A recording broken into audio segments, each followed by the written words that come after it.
Hello, greetings and welcome to College Planning with the National Alliance for the Advancement of Haitian Professionals.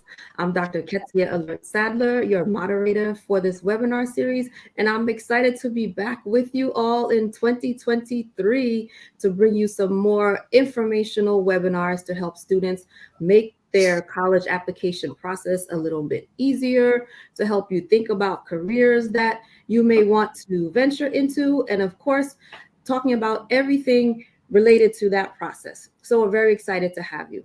Tonight, our topic is on the appeal letter. But before I start, we want to first thank the National Alliance for the Advancement of Haitian Professionals, who is our major sponsor, partner.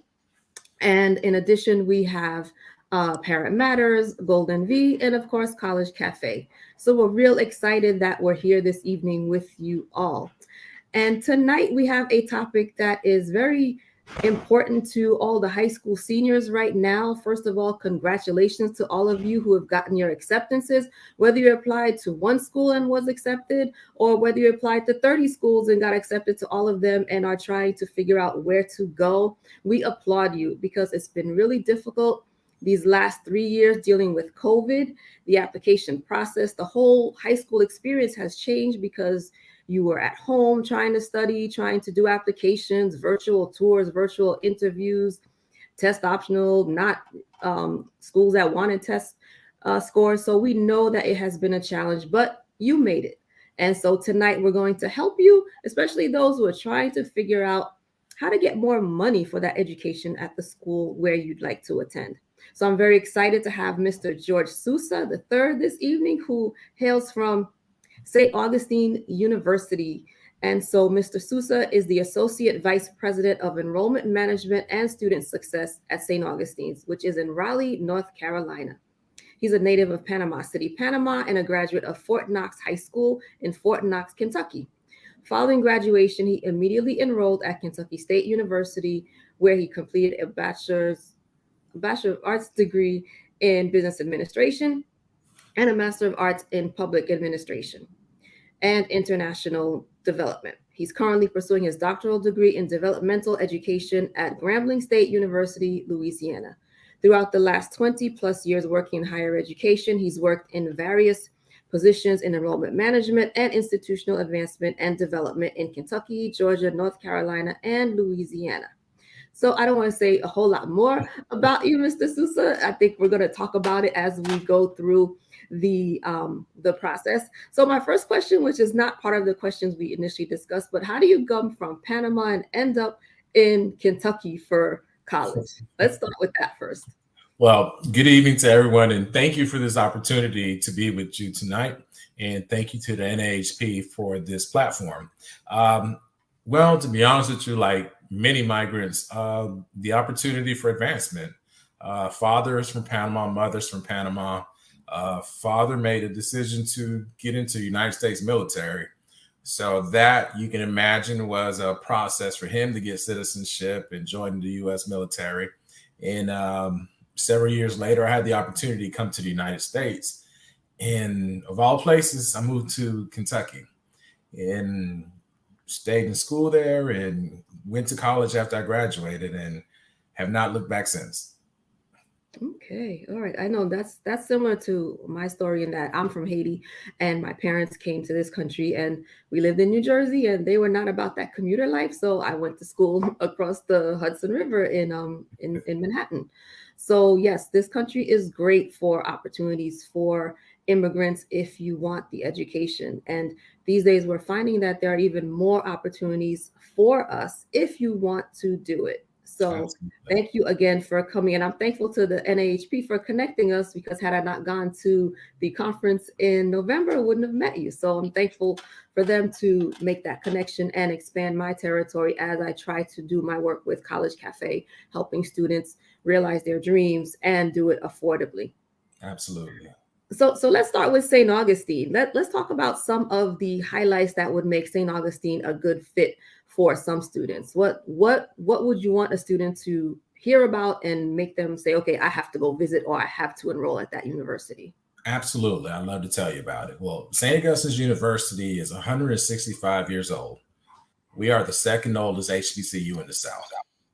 So our university itself is in the city of Raleigh. City of Raleigh is ranked in the top 10 places to live in the United States consecutively, probably for the last 10 years in Forbes. And this is considered a research triangle park. So we're the equivalent of Simi Valley on the West Coast, right here on the East Coast. So in the research triangle park, you have a lot of pharmaceutical companies, nanotechnology companies, a lot of universities. So it's a trending city.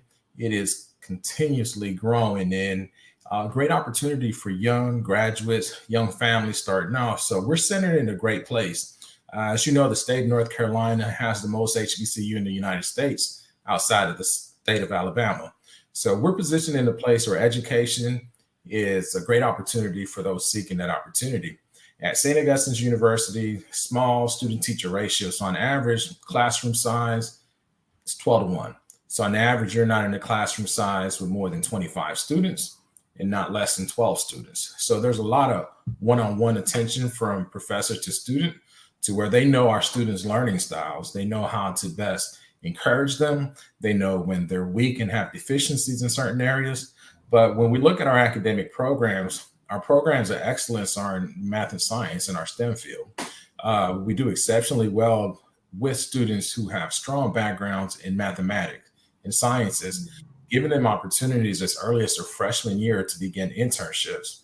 Our School of Business is nationally accredited with all 8 programs within it, where students can feel confident in knowing that once they graduate from our university, not only is their degree recognized, but that degree has been vetted by the National Association of Business and Colleges. So we have a lot of great things here, but I'll just tell you some really fun facts about the university. We're affiliated with the Episcopal Church. There's only 3 HBCU in the United States that are affiliated with the Episcopal Church. And by that, we know that students who come from that faith, they receive scholarship money to come to our university as well. So they're eligible for that. We're the first HBCU to have an all-Black cycling team, second HBCU to have an all-women's row crew. And we have a national championship track and field team with over 39 national championships in track and field, which is amongst the most winningest program in the United States. So all of this at a little school in Raleigh, North Carolina. And we're around now for 167 years. And here in the city of Raleigh, there's another school that is a little older than us, which is the first and oldest HBCU in the South, which is our rival competitor school, Shaw University. So right here in the city of Raleigh, you have 2 HBCUs that are private schools. And the reason I mentioned them is that similar in size, gives students a great opportunity.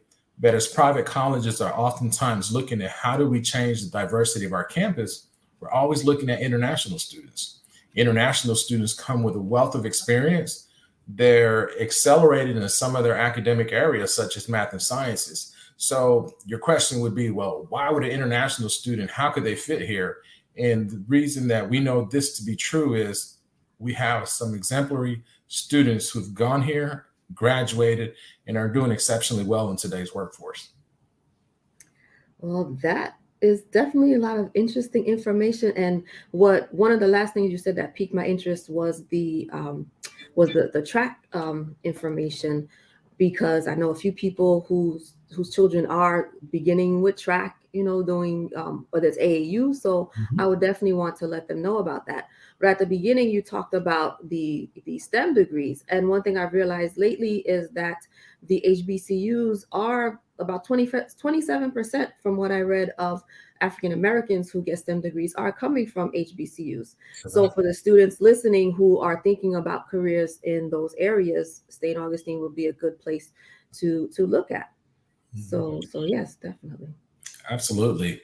So yes, great opportunities. And I would tell you what helps us a great deal is that we take students, we have a saying that we don't make admissions decisions. We don't make bad admissions decisions. They're intentional. We take students where they're at and we develop them. It is our job as HBCUs to be institutions that nurture our students, that we pour into them, and that we help them develop to become better citizens and productive. So we know when they leave this institution, they're just as competitive as any other student going into the workforce. And at times, some of the difficulties that they may have had in their life when they come to college, they're able to receive assistance, they're able to build networks, and we're able to influence them to want to achieve more. Okay, and I think that's very important, all that you just said, because students want to know that they fit in, they want to know that they have support, and that's important because if you go and don't have it or don't know how to reach out for it, then you're not going to make it through your education, your Correct. 4 years. So thank you for sharing that. So let's switch gears and start talking about the college application process. So now we've sent out acceptances and we've got some students who were placed on wait lists. What options do students have if they got waitlisted at their choice school? Is there anything they can do to come off the wait list? Yes, absolutely. And for our students listening, the wait list is not oftentimes a bad thing. It does give students the opportunity to possibly look at other schools with a little more intent. We oftentimes know that students have that one school that they really want to go to, and they put all their eggs in that one basket. And guess what? There's another 100,000 seniors out there who are also doing the same thing. So the best way to look at it is like a funnel. It starts heavy at the top and narrows down. And in this particular case, if a student wants to look at how they can either impress or get a better response, the one thing that typically does help is that student, the follow-up. If you're placed on a wait list, that does not mean that you should stop all communications with that university. Universities want to see the character in those students. So a simple email following up with them, letting them know that I understand I've been waitlisted. However, I'm still seriously interested. Please find my most recent high school transcript that will show my grades at the end of my first semester of my senior year. I think that's one thing that's critically important. Oftentimes, we know that students, their senior year, August, September, October, they're shopping around that high school transcript. They're going to college fairs, they're giving it to recruiters, they're mailing it in, they're being admitted with just the grades they earn all the way through their junior year. So they're turning in that high school transcript with just 6 semesters of grades. But at the end of their first semester of their senior year, which is your 7th semester, students can resubmit that transcript in to be reviewed again. However, keep in mind that you, along with 100,000 plus seniors, are doing the exact same thing. Mm-hmm. So what makes you a more attractive candidate? Well, not only should you submit your documents electronically, but still writing a letter goes a long way. And I'm not talking about typing an email. I'm talking about mailing a letter handwritten. I know students no longer do cursive handwriting, but it's impressive to receive a letter in the mail with a stamp from a student who's been admitted to your university that has taken the time out to pen a letter and send it to the Office of Admissions, letting us know their serious interest. That makes you stand out right away, because if you're taking time out to write a letter to express your serious interest in coming to my university, despite being notified that you've been placed on the wait list, I, as a senior administrator, I'm going to take time out to review your record because you did that. It's not a guarantee, but your application looks a little more interesting because you've taken time out to do this. Another thing also is exams. If you've taken the ACT or SAT, retake. I oftentimes hear people say, oh, it's not a good idea to retake the ACT or SAT more than once. And depending on the institutions, they may not necessarily follow that process. Smaller institutions were always looking to award scholarships. When that scholarship pot is empty, there's no longer any scholarship awards that we can offer. However, once again, when you're in competition with a larger group of students, if you can increase your test scores, that makes you a more viable candidate as well. So more selective schools have a cutoff deadline. This is when it's due. There is no way around that. That's black and white. Other institutions may extend deadlines. However, that's not something that's typically advertised. You may see it online, but you're not going to get a call from someone say, hey, we extended it. But persistence goes a long way. They might think that they are infringing or bugging someone, but I think it would be a favorable decision upon someone to continue to reach out. If this is where you really want to go to school, to let them know that, hey, I increased my GPA, I increased my test scores. Now, another thing that sometimes, depending on the institution, more selective institutions do it, is character reference letters. Believe it or not, the best way to find out a particular candidate is looking at those letters of recommendation. Don't wait till the last minute to go get a letter of recommendation. Going into your senior year, everybody's doing the same thing. Everybody wants a letter of recommendation. I would encourage students as early as their junior year, start talking to your professors, members in your community, because everyone's going to go to their college counselor for a letter. I would say one of the people or individuals that you should avoid, in my opinion, would be athletics, because an athletic coach can only speak about your character in reference to athletics and how you perform. Unless that athletic director is your biology teacher who can speak to your ability in the classroom, athletic coaches oftentimes are able to give a character reference of someone's determination, someone's enthusiasm, but they don't speak necessarily to their ability in the classroom and speak about the academic ability.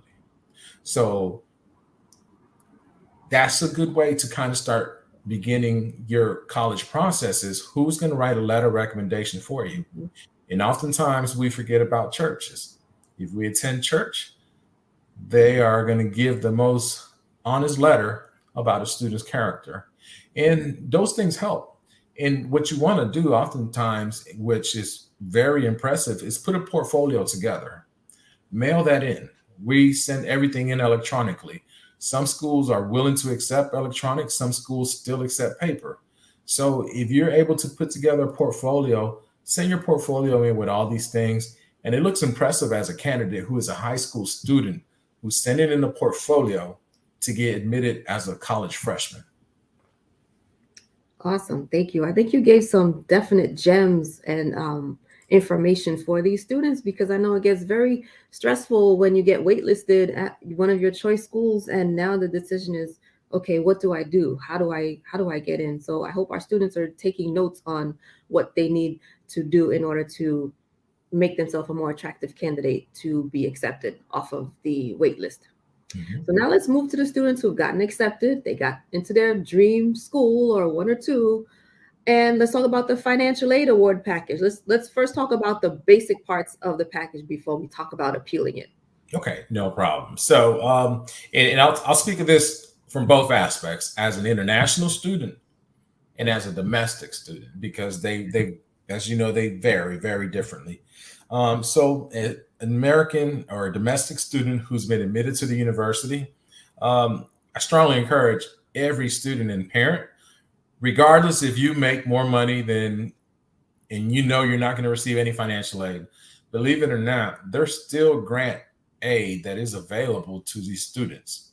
So oftentimes we hear that from parents, well, I'm not going to receive any funding, but the institutions have institutional funding that student may be eligible for. So a lot of money gets left on the table because parents refuse to fill out the FAFSA. I'm not going to get any money. I'm not taking out any loans, but it does help us be able to assess our student body when we're able to see that, okay, we have some parents who are capable, who can afford to pay. However, there might be something institutional wise that we can offer them, as opposed of them having to take out a Parent Plus loan, or the student having to take out a sub loan or a unsub loan. So that, I'll tell you, that's very true because we deal with it quite a bit.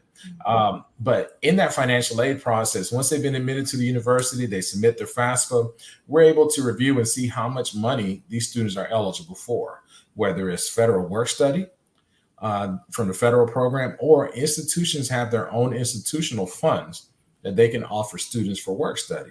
And that's why I say that sometimes parents will say they make more and they're not going to be eligible for anything, but yet students may be eligible for institutional work study because after we award all our students, we sometimes still have funds available. And rather than going to the next fiscal year carrying that fund, those funds, we would like to award them. And this varies by institution. So what may be applicable at my institution may not be the same case at another.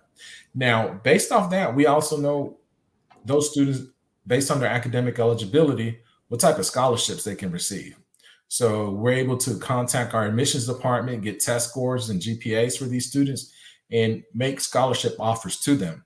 If students receive scholarship offers to an institution and they accept that scholarship, and later on that choice school contacts them and says, hey, you've been admitted, however, you're not eligible for a scholarship, that's a tough decision, because it's now, do I go to the school I really wanted to go to with no scholarship money, or do I go to another institution that wasn't my first choice but offered me a scholarship? And believe it or not, we hear it quite a bit and see it. Students will leave the money on the table and go to their top choice school. Some can afford to do it. We understand that. However, we also know that if you commit to a scholarship at an institution, you're not binded by that contract. It's not like athletics where you need a letter from us to say we're going to release you. There's a commitment that you made that you wanted to go to school, you accepted a scholarship, and the only thing that you may lose out on may be your enrollment fee, saying that you had an intent to come. And sometimes that could vary depending on the institution. But if you accept a scholarship at a university and decide not to go, it's not a binding contract that's going to keep you from going. Now, on the other side, for our international students, scholarship funding or scholarship assistance or assistance financial is limited at times. Therefore, we oftentimes see scholarship applicants who are international, who are your top tier students. And those students are actively applying to institutions. They're looking for full ride scholarships, and they're doing this as early as August, September, October to be able to get their names in the hat first. They're submitting these test scores, and believe it or not, we see our international students taking ACT and SAT exams as early as their sophomore year, because by their junior year, they're applying to universities to get an early decision. And that early decision puts them at the top of the radar of those directors of admissions saying, hey, we have a candidate who is top-notch, international. What type of monies do we have available? So we see that quite a bit with our international student population, which fares well because we're able to offer those scholarship dollars to both international students and domestic students. As a private institution, our costs in-state and out-of-state internationally is the same. So it's one rate for all our students.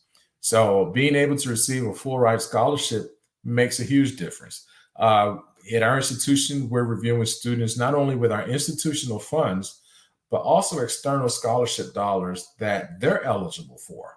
So we do a very good job in reviewing the scholarships that are available, not only for our domestic students, but our international students, so they can be just have the same opportunities to finance their education.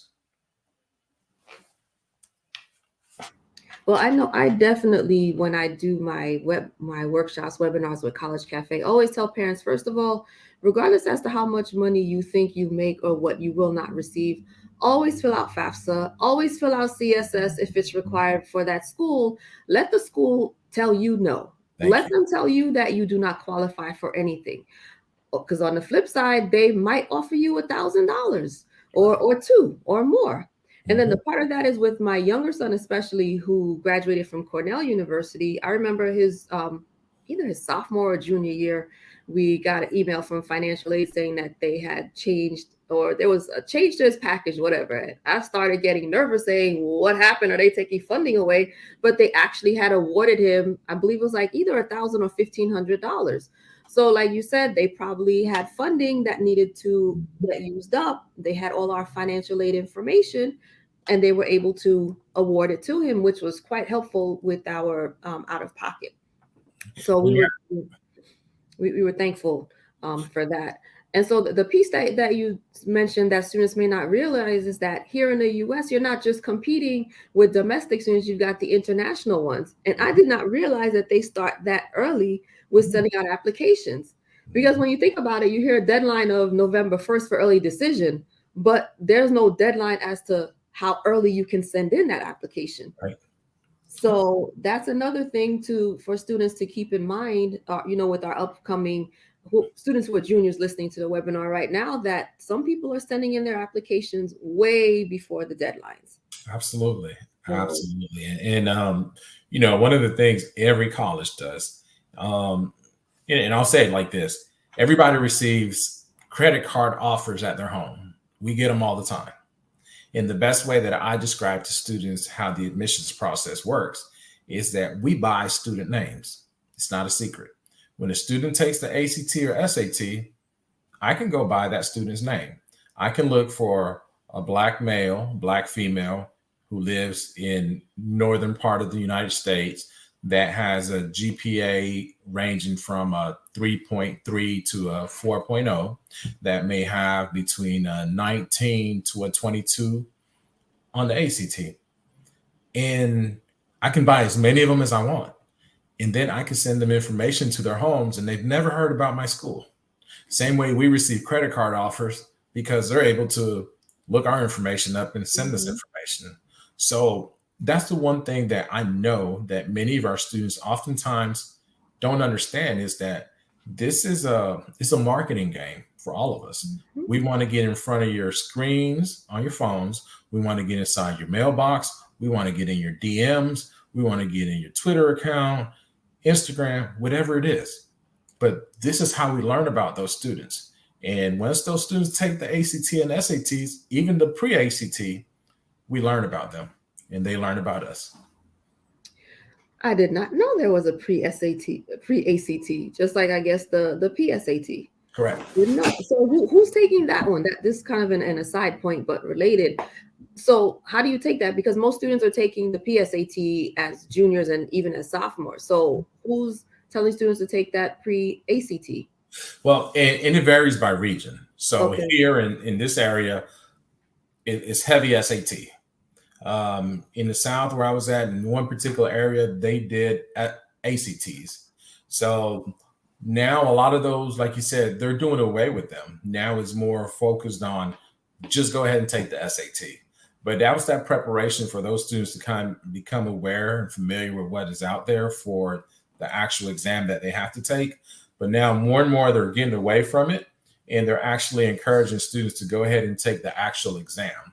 So that's where we do hear oftentimes students say, well, I don't want to continue to take it, because it does show how many times you take the exam, but it also shows how you're improving. Mm-hmm. Right. And especially with the SAT, with the option to submit, or how they stack the scores, you taking the top one from each part to give you a score. That's quite helpful. Correct. But when you mentioned the buying of names, I know that definitely happened to my younger son, because he did pretty okay. I don't remember exact scores on the PSAT, and all of a sudden we were flooded with information.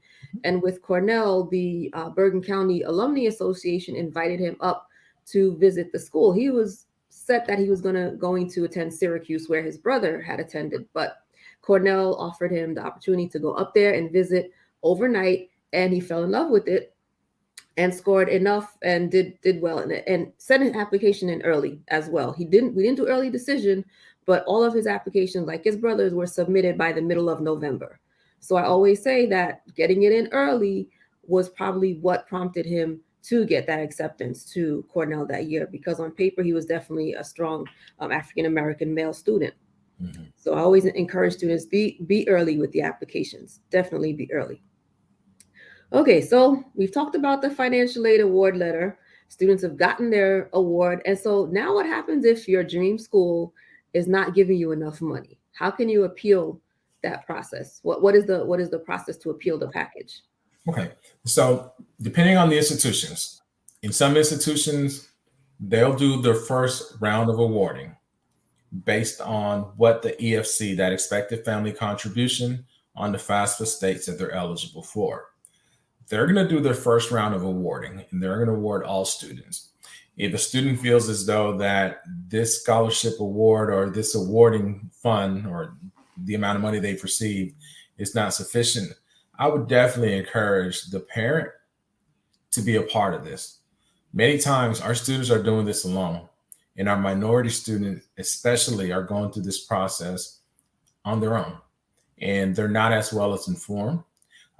They may have their high school guidance counselor or high school college counselor assisting them with the process, but Universities are not going to speak to that college counselor about a family's financial position for aid a student may be receiving. I can tell you for our school, we review our students' awards again in the summer. So with the FAFSA, it opens up in October. It opened up October 1, and students could begin submitting their FAFSA to the institutions that they're interested in enrolling in. Once the university begins processing those student financial aid applications and giving awards to those students, we're going to award every student who's applied to the university and has been admitted. If that student feels as though they had not, or the parent feels as though they have not received adequate funding, in our particular case, we always are willing to sit down and speak with that parent to see perhaps what they may also be eligible for. Many times we know the word the parents hate to hear is a Parent Plus loan, but it is an opportunity to receive additional funding. But also, we also learn that there are parents who are alums of the institution, they're alumni. The alumni organizations do have funds available for active alums that can help reduce the cost significantly of students. I'll give you, for example, our institution, active alumni members receive $8,945 off their students' tuition. So that's a nice piece of change for a parent who may have not been active with the organization, but now that they've sat down and spoken with the university, find out about this opportunity. Another thing that our institution also does is we work very closely with our Office of Institutional Advancement and Development. There's a lot of external foundations that help support scholarship costs at the universities. And sometimes we're able to sit down and have the conversation with parents and students, and we find out that perhaps there's matching contributions from their organizations that can help scholarships at our institution. So I think, if it's not the answer, if it's not the amount of funding that they're looking or would like to receive, sometimes give them a call. Or stopping in and meeting with that financial aid counselor representative can be a better opportunity to find out what other additional options are available. I know as a parent myself of a son in college, I'm always trying to find out how can I find some money. College is not cheap, but I did find that the opportunity to speak with a financial aid counselor gave me a better insight as to additional funding that sometimes is not advertised. And it's the person that calls in that's a little inquisitive, that's asking about other opportunities that may be available, that oftentimes gets a little more information than just what's on black and white on paper. Yes, I definitely always encourage people to make phone calls because sometimes you get more information and have that more personal touch. But sometimes some people talk about how the schools are just not cooperative. No one answers the phone. They don't get responses to emails. So that gets a little frustrating. What would you say to that if someone said, they're not responding to me? What do I do? I would say everybody has a supervisor. And believe it or not, this is not exclusive to any particular institution where sometimes you don't get someone to answer that call. And it's very frustrating and it shows poor customer service. I'll tell you that we're no exception. Universities deal with a large volume of calls on a day-to-day basis. But I would say do the following. I would always say start off with an email. I would email the general department first. Everybody has a financial aid at whatever, or ours would be financial aid at St. Augustine's University. That goes to every member on that team. I would then go ahead and follow up and go to the university's webpage and find out who the director of that department is and send them a direct email. That director has a supervisor, and that supervisor has a supervisor as well. Because at this point, if you're not getting a response via email and you have been unsuccessful in making telephone calls, I'd hate to say it, but the associate vice presidents for every division have direct contact to the president. And nobody ever wants to get a call from the president's office in regards to them not answering the telephone. Now, that's the extreme. However, I promise you'll get a call back. Mm-hmm. That definitely, that chain of command definitely works. So what about No, I'm in the sorry. Go ahead. situation of appealing? So your number two choice school gives you a better package than your number one school. How would you suggest they handle that situation? To be honest with you, in this particular situation, a letter. That is very important. You have to acknowledge that you're grateful for receiving that scholarship. However, at this time, you have made another decision that you feel is a better fit for you. And it is only fair because here's what happens: universities allocate scholarship dollars to so many other students. We were just speaking about, well, what if you don't get a favorable decision on your package? Well, if student A received a scholarship to attend a university and they decide they don't want to come, they don't tell us. Well, that money's still allocated to that particular student. It's only fair that you notify this institution that you are no longer interested in attending. Therefore, that those funds can be released and redistributed to other students. So, writing a letter to the Office of Financial Aid and Admissions, letting them know that you don't plan on attending, does open up that opportunity for other students to receive funding. And also is a favorable look on that student should you ever decide that you want to come back or you want to attend that university at some other point in time. You already have an application on file. We have your documents, and we have a letter showing that you had an intent on coming. However, an opportunity became available for you. Okay, that is definitely good information, because I know that that happens a lot. You know, people will get their better package from number two school and they want to go to another institution. So I know that that question comes up a lot. So I wanted to make sure that we covered it. So what happens in the case of you sent in the appeal letter, but it's not successful? The school is not giving you they haven't increased your package. What advice do we have for students in that situation? Well, now it's time to come on campus. I think that's going to be the next option. I mean, you've emailed and you've called and you haven't been successful. Now it's time to take a trip. At this point in time, the student has already made that decision that they want to come. They perhaps have already toured the campus. They have spoken to someone there. Now their heart is set on going here, but they're not getting a favorable response. Going on campus and bringing your documents with you oftentimes gives you a better response because now you're in person. You cannot avoid answering the phone. You cannot avoid answering my email. And you have to treat me while I'm there in front of you and give me a favorable response. You may get the same information, but just like I said earlier, scholarship dollars do become available after sometimes graduations. I know it varies by state. In North Carolina, our students are graduating in June. Up north, they may graduate in May, but they may be holding on to scholarship dollars that have been awarded to them.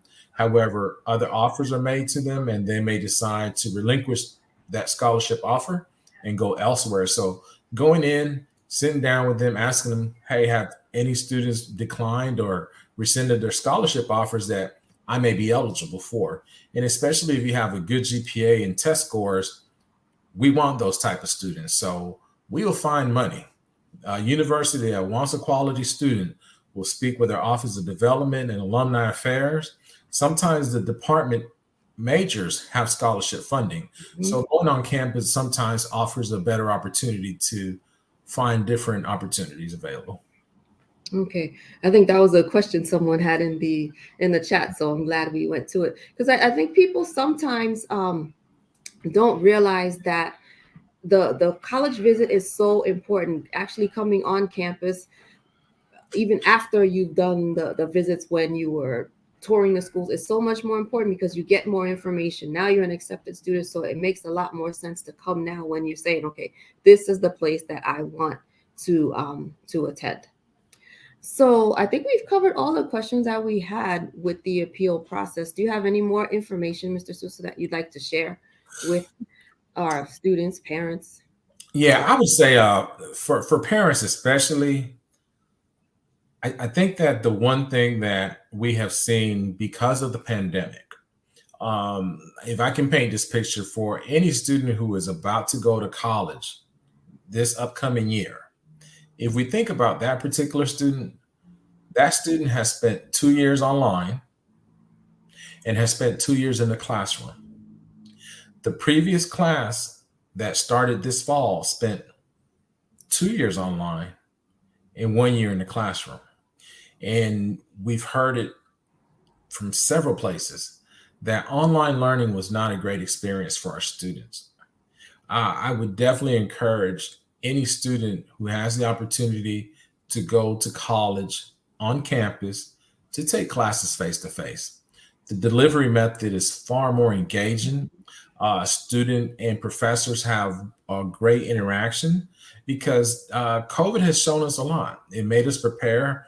It has us here speaking virtually from different states where oftentimes we'd have had to resort to doing this face to face. This opens up a great opportunity for parents nationwide and internationally to log in and hear conversations like this. But for the parents, the face to face is important.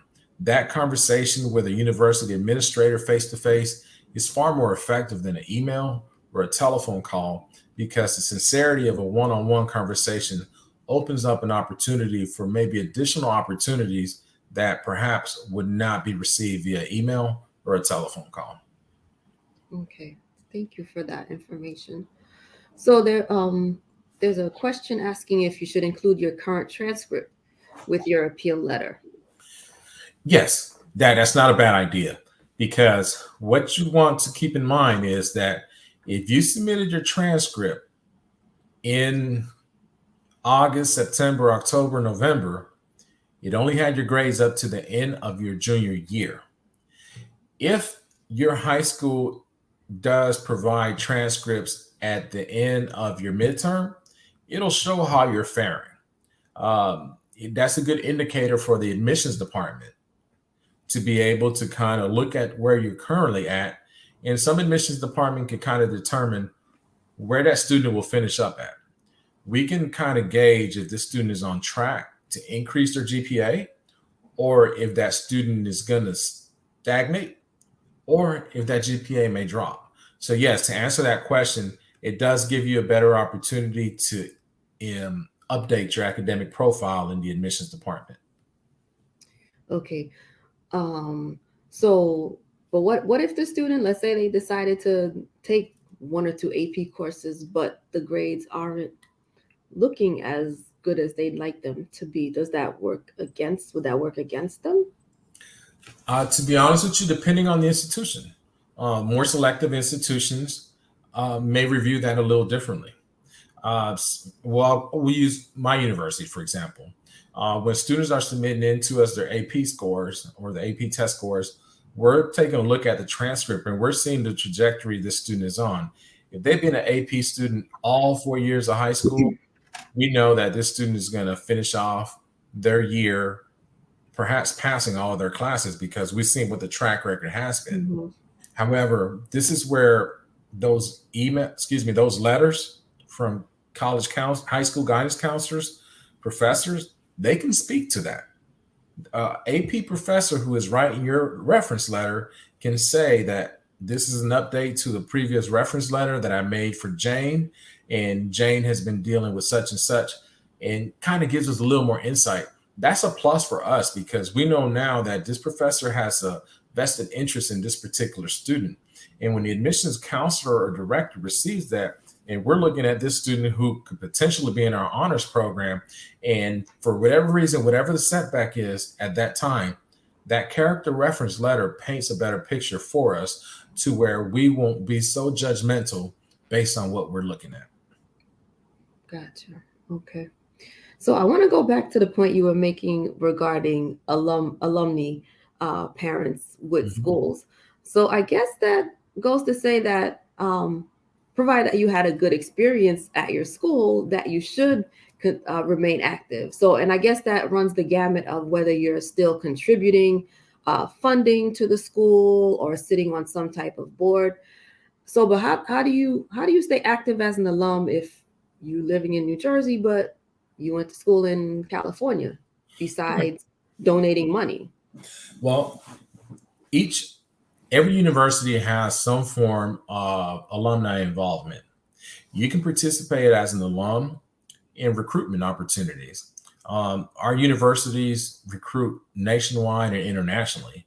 So, for example, if they attended school in California, now they're living in Washington, D.C., New Jersey, somewhere up north. Reach out to your Office of Alumni Affairs. Let them know that you're interested in giving back. And this is how you can give back. You work in an area high school, you would like to attend a college fair.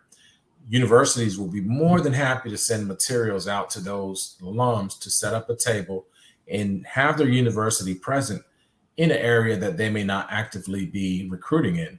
Another way also is many universities have telethons. So they're actively doing telecounseling, is what we call it. And they'll send you a list of students from that region that you can reach out to, you can talk to, you can help them learn more about that university. You can use your own personal experience as a student at that institution. What made you choose that institution?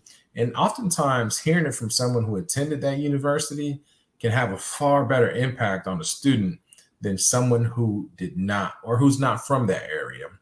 Also, now when we talk about money, employers oftentimes have matching programs where the employee contributes to a certain fund and that organization contributes to certain organizations. That's another way. So alums can find out if there's such a matching program at their place of employment, and they can designate the funds to go to their particular university. And I would say another particular way is wear your paraphernalia. Mhm. It makes a big difference to be all the way on the East Coast and you attended school on the West Coast for someone to see a sweatshirt, a t-shirt, a license plate, a bumper sticker to say that this is where I went to school at. Marketing comes in all forms and aspects, so you can be active as an alum in many ways. Well, thanks for sharing that piece. I did that for a bit for my alma mater, Barnard. Attended different college fairs in the area or helped with interviews as well. So that was definitely a good way of helping out with the admissions process at the school. So, any other parting words or nuggets of information that we did not discuss yet with our families on the appeal process, financial aid, anything that comes to mind? For international students, and even students here in the U.S. who are non-residents, um, don't give up on the dream. There are universities out here that are looking for students like you. You can receive scholarship dollars. And I oftentimes have this argument with individuals who think that non-resident students should not receive scholarship dollars. I think if you've put the work in, you're eligible and you should get scholarship dollars. If one university tells you no, try another one. But there is an opportunity for students out there who are non-residents to receive scholarship dollars. And those students who have an athletic ability, your athletic ability can also help fund your university education. So use what you have to get what you need. Right. So the athletes should be looking at the ncaa.org website to Absolutely. get funding. Okay. Absolutely. And making sure that they are eligible to play coming in as a student.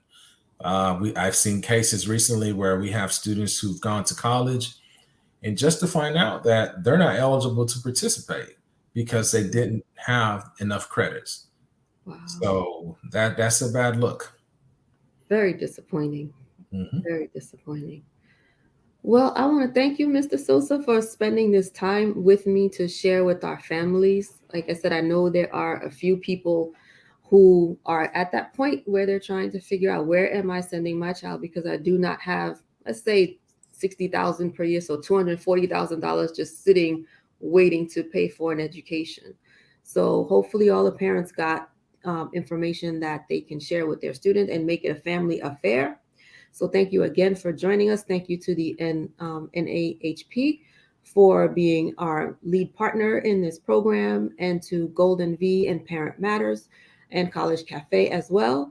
And just a reminder that there is a scholarship application out for the National Alliance for the Advancement of Haitian Professionals. If you go onto the website, high school seniors, you can find it. And there it is, the Haitian American Leadership Award. So make sure that you either scan the QR code or go onto the website to find that application. So thank you again, everyone, for joining us. Thank you, Mr. Sousa, and have a great night. We will see you on the next webinar. Take care. Thank you. Take care. You too. Bye-bye.